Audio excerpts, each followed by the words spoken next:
Let's talk about some bad beats, bad bets, and bad for the books. A little recap of what happened from a sports betting perspective this weekend. Throughout the fall, I focus on football for this segment. As we get into hoops, don't worry, there are plenty of hoops bad beats we can start to isolate on Mondays.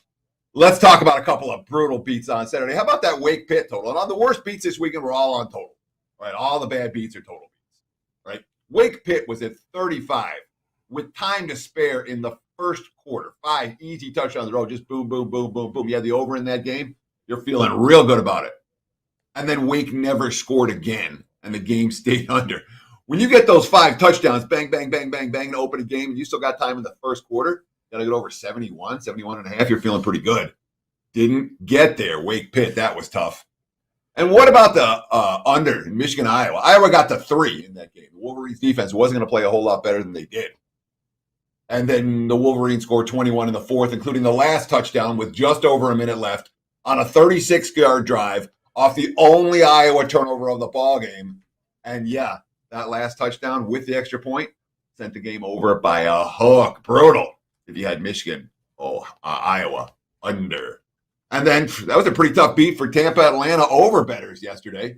I mean, totals 50 and a half, 51. They're at 37 at halftime. The second half, just crickets.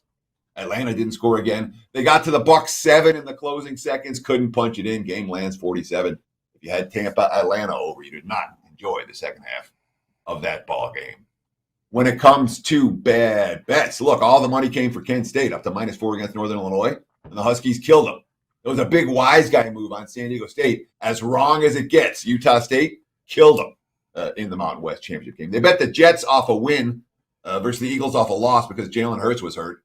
Gardner Minshew came in and led the Eagles on scoring drives on the first 7 possessions. Best backup quarterback in the NFL, maybe, certainly on the short list. Anyhow, all the money for the Jets was wrong. The under money poured in. Bad weather in Chicago. Well, Kyler Murray was in Chicago too, 33-22. And of course, Andy Dalton was throwing picks over with room to spare. And of course, there was lots of Broncos money on Sunday night. And if you watch the game, I'm not going to say we're the wrong side, but it was a frustrating loss for Denver backers in that one. That was a bad bet. This was not a great result for the books this weekend. There were a bunch of games where all the money came one way and the books lost all of them. I mean, nobody bet Iowa. It was all Michigan money. Nobody bet Wake. It was all Pitt money. Nobody bet the Bears except me.